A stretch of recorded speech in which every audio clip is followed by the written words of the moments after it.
in the forthcoming election. This is the last of 6 national televised through a joint media presidential debates initiative, bringing together literally the entire Kenyan media fraternity. The candidates participating in the debate tonight have agreed to the rules and guidelines requiring them to conduct themselves with utmost decorum, address each other with respect, and extend honor to viewers watching this debate live across all of Kenya's broadcast media platforms. The candidates in the debate have also agreed to observe the highest standards of ethics in their conduct on the debate platform. The candidates are not permitted to carry or refer to their mobile phones or to wear any listening devices, including earphones. Medically recommended hearing aids are exempt from this rule. But luckily, we have confirmed that none of the candidates is on a hearing aid. Ethics and guidelines also remind the candidates that they shall not carry to the debate platform any written material, whether books or journals, manifestos, or any articles, including even handwritten notes. Each candidate will have 2. The topics have been carefully selected after a thorough assessment of the state of our nation and the sentiments of the Kenyan voters in various parts of the country. In line with the debate rules and best practice, the questions we shall be asking tonight have not been shared with any of the campaign teams, neither were they discussed or formulated in conjunction with anyone. The questions we shall be asking tonight are entirely our own. An invited audience seated here in the auditorium has also agreed to the debate rules. They have been fully briefed that cheers, jeers, or any other form of noise is not permitted during the debate. The audience has also agreed to the request and requirement to maintain order and civility right through this debate. This debate was to feature 2 leading presidential candidates, Raila Odinga of the Azimio la Umoja One Kenya Party and William Ruto of the United Democratic Alliance, UDA. We have, however, received written notification from the Raila Odinga campaign that he shall not be taking part in this debate. Indeed, but in keeping with the traditions of the Joint Media Presidential Debates Initiative since 2013, the debate is on. And we now make one exception to permit the audience here in the auditorium to help us welcome Dr. William Ruto, the UDA presidential candidate, to the stage.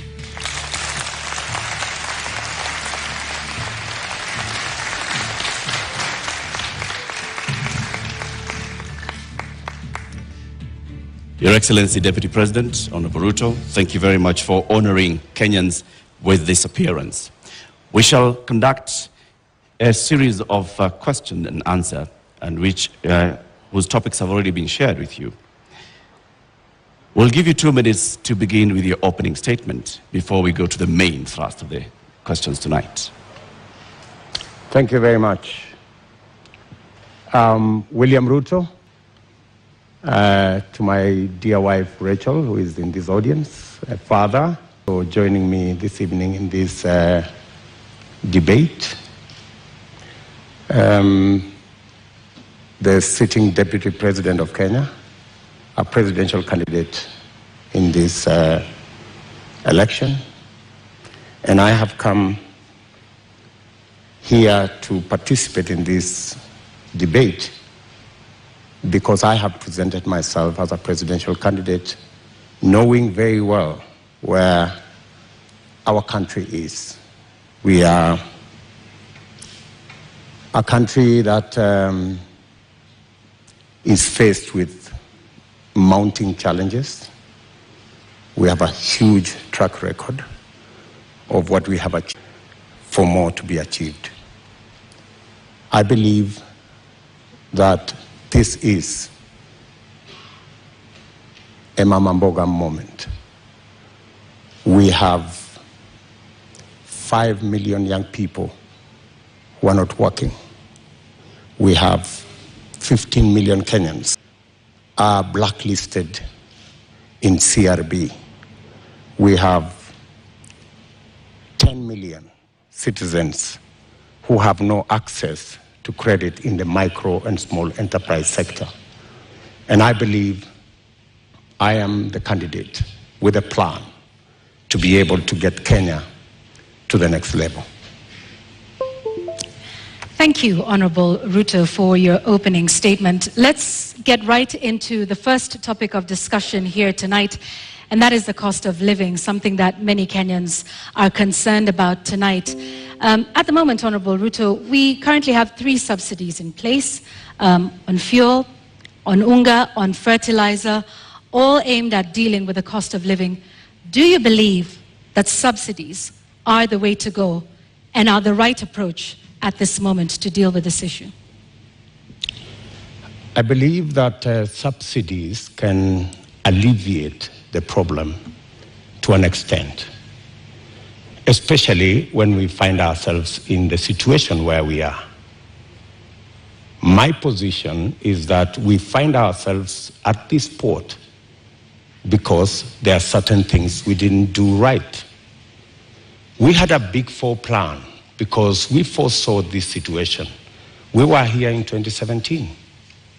We decided then that it is proper to formulate a plan that included matters food security. If you look at the 4 pillars of the Big Four plan, one of them was agriculture and food security and nutrition. Unfortunately, that plan fell apart. It was actually sabotaged. So we find ourselves in this space because, one, we didn't capitalize our agricultural sector. We actually removed the fertilizer subsidy program that existed, which we just reinstated, I think, 3 months ago. Why did we withdraw it in the first place? Because to deal with the cost of living, you just have to increase agricultural productivity. And to increase agricultural productivity, you need to do 3 things. Number 1, make sure farmers have access to inputs, fertilizer side. Make sure the farmers have the necessary capital to be able to do the farming.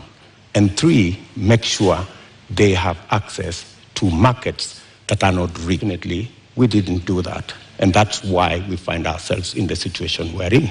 So that's why in our plan, we have set out with clarity what we need to do. We have put in place a 30 billion revolving fund to make sure that farmers have access to inputs. We have added a 12 billion shilling expenditure on agricultural extension, because it's not just enough to have inputs. It's also important for farmers to use the latest information on how to get our farming right and increase the productivity of every farmer. And the statistics show, with access to fertilizer, with access to certified seed, with access to capital, a farmer who produces 5 bags can produce 15. So we can actually double, if not triple, our agricultural output. What that means is that the 2 million farmers who today are net importers of food themselves can actually produce surplus. And we can make sure that we have sufficient supply that ensures that the prices are reasonable for everybody. So the real solution to the cost of living, especially on matters food, because we all understand the biggest contributor to the high cost of living, the average expenditure of families is 52% of their income. In fact, poorer families spend between 60 and 65% of their income on food. So dealing with the cost of food significantly deals with the cost of living. Honorable Deputy President, if I may just interject, What you say today has also been said by you before. In the first term of your administration, you pledged the same, that you are going to deal with agriculture, you're going to support farmers, and that's when the first fertilizer subsidy was rolled in before it was embroiled in scandal. And you'd also promised the Galana Kulalu project. When you say today that the food security aspect of the Big Four agenda was sabotaged, what exactly do you mean? What failed in the Big Four agenda with regards to food security? Precisely that. It was sabotaged. By who and how? Because you know as well as I do that we never got to implement that plan. Immediately, we changed course, and the whole Big Four plan was shelved. And we went on a tangent because of the handshake equation. We went to handshake, to BBI, and the rest is history. We didn't get the time to do what we had promised the people of Kenya to do. In fact, immediately thereafter, I tried, like has been tradition for me, to support my boss. And many times, I tried to push the Big Four plan to the extent that my boss, the president, asked me that he wanted to do things differently. And he requested that he wanted to assemble a different group of people to help him deliver on what he wanted to be the legacy of the fourth president. And unfortunately, the Big Four suffered a big blow because the whole of that program did not take place. Galana Kulalu project, Honorable Deputy President, was launched during the first term. What happened? What went wrong? Why did it fail? The Galana Kulalu project was conceived. In fact, the first 10,000, the pilot on the first 10,000 program took place. In fact, the first harvest of maize in that program came into being. And the recommendations from the trial on that project was we needed to build a dam because the water from the river was not sufficient to do the Galana Kulalu project. We needed to scale up now and do the dam so that the water that was available, because the soils research and the trials showed that the soils could actually support the production of maize and other cereals. Unfortunately, it didn't move from there because we didn't get the dam sorted. And you know that we had actually 57 dams that we would have wanted to do. Unfortunately, they didn't happen. They suffered. So why didn't you do the dams, Honorable Deputy President? And the former ambassador of Israel to Kenya also said that they were facing frustration in supporting the Kenyan government on this. Why did you not do the dams? Why did you not go ahead with the implementation of the Galana Kulalu project? The Galana Kulalu project, as I have told you, was part of a wider plan to make sure that we move our agricultural productivity from rain-fed to irrigation. And it was not just about Galana Kulalu, it was a seed feed into the lower part of the Tana. It was Lowat Dam in Turkana. It was Radat Dam in Baringo. There was a big plan around that was now supposed to roll into place with now our targeted, because our second term was targeted at agricultural productivity and food security. And we had now made it the deliverable for our second term. And as I have told you, our second-term program ran into headwinds. Honorable Ruto, just to continue to understand Galana Kulalu, because that was a big project that, had it have succeeded, might have solved quite a few of the issues we have with respect to food security. The Auditor General conducted a report and cited weaknesses in the contracting of it. First, that there was single sourcing, and that even the manner in which the contract itself was done, in terms of payments that were tied to the contractor, and so raising a number of issues around the manner in which the contract itself was put together, that then states that this was something that was going to fail anyway. And so what's your response to that with respect to the manner in which contracting is done in this country, particularly with Galana Kulalu, which is a big project under the first term of the Jubilee administration, of which you are a part? I quite agree that issues were raised around the contract, and that is why the contract actually was shelved with a balance. It didn't go the full hog, because when those issues were identified, it led to the contract being stopped so that those issues could be addressed. But by the time it was getting there, already the trials had been done, the pivots had been set up, the first crop had been harvested, and we already had the template on what actually needed to be done, because the contract, the initial contract, was for the first 10,000 acres. The real contract was for the 1 million acres, which was really the target for food production. But as I have told you, that is not the only project we were looking at for food production.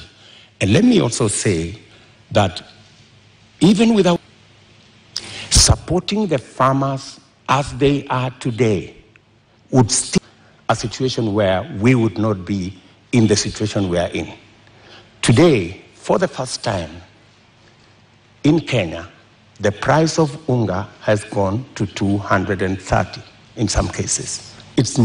I must say, as a former Minister for Agriculture, serving under President Kibaki, assembled the infrastructure that provide subsidy on fertilizer. And we saw an increase of 5 million bags of maize when we rolled that plan. When the fertilizer subsidy was cancelled 2 years ago, that is why we are where we are. We are not here because Galana failed. We are here because we didn't do what we needed to do with our farmers, the extra production that would even make it possible for Kenya to export. There is absolutely no reason why Kenya today is spending 12 billion shillings to import maize from Uganda or from Tanzania. We should be net exporters of maize, for example, but we are not. And the reason why we are not is because our agricultural sector is undercapitalized. We have removed the support that farmers always had. And that is why, for the first time, because of the things we didn't do, because of the removal of the fertilizer subsidy, for the first time, the price of unga has gone to 230. Honorable Deputy President, you say that a lot was done in the first term, and that is why we got to a point where in 2017 we still had rise in food prices? In 2017, it was specifically because of drought. And for your information, the prices of flour, maize flour, went to 140. It didn't go to 230. That's the whole difference. However, then, even in the situation of drought in 2017, what the debate then was, 2 kilogram packet of maize was retailing at 140. Today, it is retailing at 230.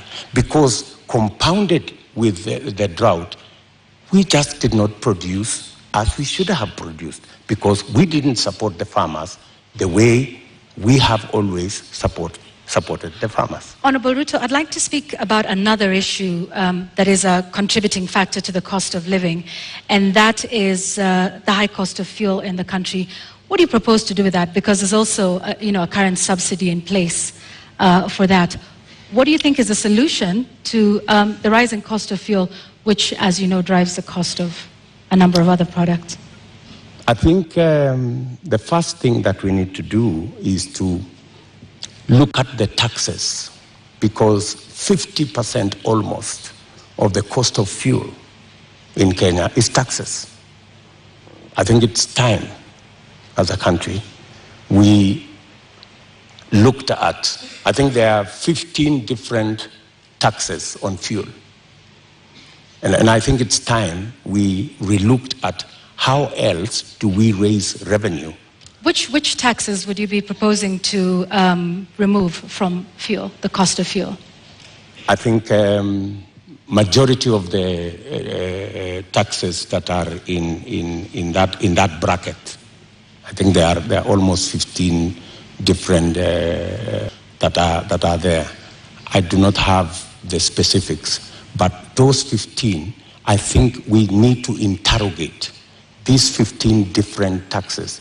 Which ones can we put aside so that, like other countries, we can limit the taxation on fuel? Take, for example, let me VAT. ask, yeah. Yes, okay, carry on. Take, for example, VAT. Correct. I think we need to rethink taxation, VAT taxation on fuel. That was the latest inclusion of taxes on fuel. And I think it was very controversial. Yeah, Honorable Ruto, VAT on petroleum products was indeed controversial. Let me take you back to 2013 when VAT was imposed on this as a condition by IMF. At the time, then Majority Leader Aden Duale said, and I quote, "The 181 members have been convinced by our party leader and our deputy party leader on the rationale of 8% VAT on petroleum products." He went on to say, 181 is a very big number, and we will convince our members from the NASA side.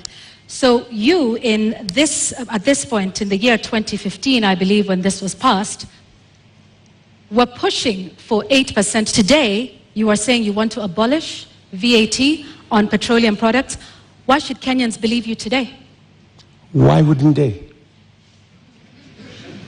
I mean, we live in a dynamic country, and it's only fools who don't change their mind. If you are in a situation where the price of fuel has gone to 160, I mean, it's time to think.